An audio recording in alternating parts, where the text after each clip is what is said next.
Should you upgrade if you have a Sony A7 III to an A7 IV, or maybe you got like a Sony A7 II or something like that? Should you go spend your hard-earned almost $3,000 for this camera? We gotta talk about this. What's up, y'all? Tight shirt Terry Warfield back in the building. I hope you're having a good day so far. Let's get right into the meat and potatoes. The new Sony A7 IV is right here on the table. My Sony A7 III is also right here on the table. Now, I gotta say this. I gotta throw this out there, right? If you are trash with your Sony A7 III, don't think that buying a Sony A7 IV is gonna make you better. No, all it's gonna do is increase the level of trash that you are. So, if you got an A7 III and you haven't pushed it to its full potential yet, I don't even think you should think about upgrading unless you just got the spare money. You want to throw it on the newest, latest, and greatest camera. That's cool, but don't think that it's going to give you automatic improvement in image quality and stuff like that, because it's not. A7 III is very capable. Full video on that is right there. A7 IV is even more capable than that. So there are a whole host of improvements when it comes to the Sony A7 IV over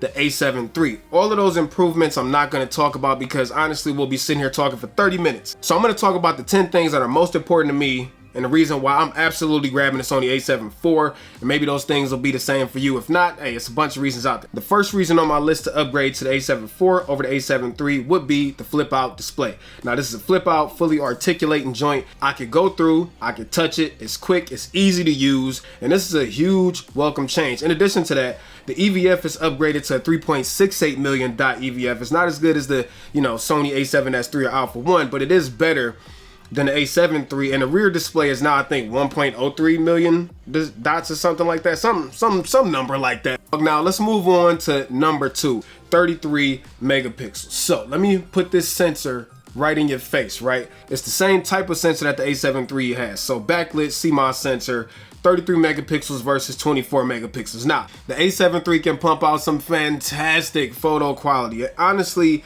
in using the A7 IV, from a quality perspective, I haven't noticed much. Where it really gets beneficial for Terry Warfield is crop mode. Now, I've been using the Sony A7S III for the past, close to a year now, and I've been living without crop mode. Being able to punch in photos for crop mode to 15 megapixels is huge because the A7 III was only 10 megapixels. Where it gets even better at now is for video. So this 33 megapixel sensor, all of the 4K video that you shoot, as long as you don't punch in, is oversampled from 7K. That is the highest oversampling rate from any Sony Alpha type camera. Now, if you punch in, which you could do Super 35 and 4K 24, 4K 30, and in 4K 60, it automatically punches in to Super 35. That's freaking oversample from 4.6K, which is the third highest in Sony's lineup. The other good thing is there is no pixel bending in any of the 4K modes. It doesn't matter if it's the oversample 7K or oversampled 4.6K. Full pixel readout when you're in full frame, and still full pixel readout in Super 35, which is crazy. I have not had crop abilities in so long, and I'm so happy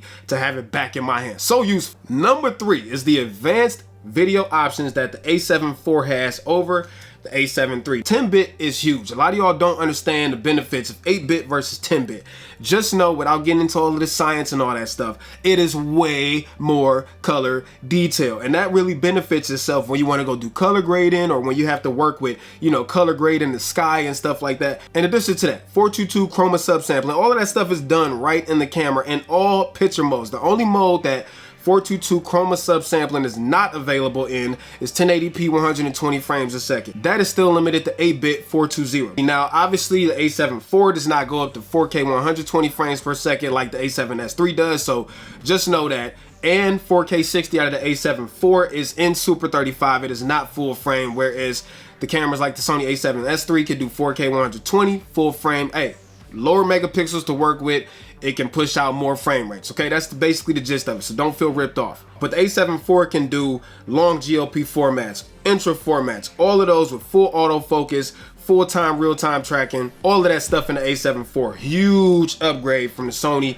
A7 III. My next thing will be all of the smart assist functions that the A7 IV has. So you got functions like breathing compensation, which is huge because if you're into like fast prime lenses that are G masters, you know what kind of problems those present. The next thing is AF assist. That just gives you like some manual control even when the camera's in autofocus mode, and it gives you some real dope focus pulls, like super cinematic focus pulls without needing to switch back and forth between autofocus and manual focus. The next thing is focus map. So focus map gives you that color overlay on the screen to let you know what parts of the frame are in focus, what parts of the frame are out of focus.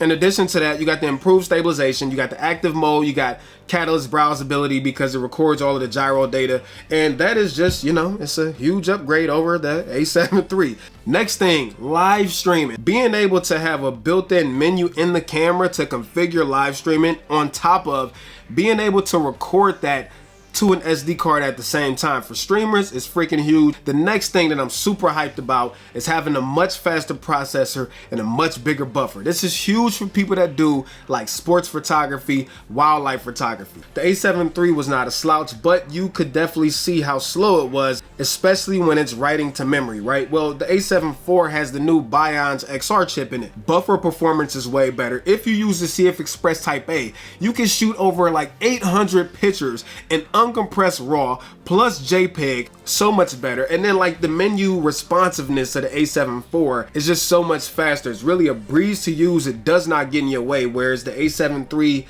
you know, sometimes it was a little bit slow, I'm gonna be honest. My next big thing, and this is super simple, right? But full-size HDMI. I have said this time and time again. It is no secret how much I hate that little punk HDMI micro port, so I'm glad to see full-size HDMI. Okay, number 8 for me is the mode dial switch. So with the A7 III, what used to happen is if you were to go and change your settings in photo mode and then you go back to video, well, when you go back to video, it would keep all of your photo selections, which was really freaking annoying, and vice versa for video.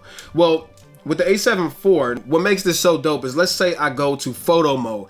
I could still leave it in photo mode, but still cycle through my PASM or use any of those custom selections up there if I want to. As soon as I flip it to video, I could do the same thing. Let me tell y'all, like in actual usage, this is huge. The A7 IV, that extra dial right on top, that is one of the biggest upgrades in my opinion over the A7 III. Number 9 for me for the A7 IV over the A7 III will be improved autofocus. Now, the autofocus in the A7 III was not bad at all. Was it the best? No. Could it get the job done? Absolutely. It's still a really good autofocus system, but it lacks real-time tracking and you can't follow things like animals or birds and things like that. Well, A7 IV answers all of that crap, right? So now you got autofocus real-time tracking, 759 phase detect autofocus points. You got tracking the birds, tracking the animals, eye autofocus, and all of this stuff works in photo or video mode. Lastly, ergonomics. Now, I don't have huge hands, you know, these slappers are not the biggest ones out there, but I will say using the A7 III was very uncomfortable at times, especially putting on bigger lenses because the grip is so shallow.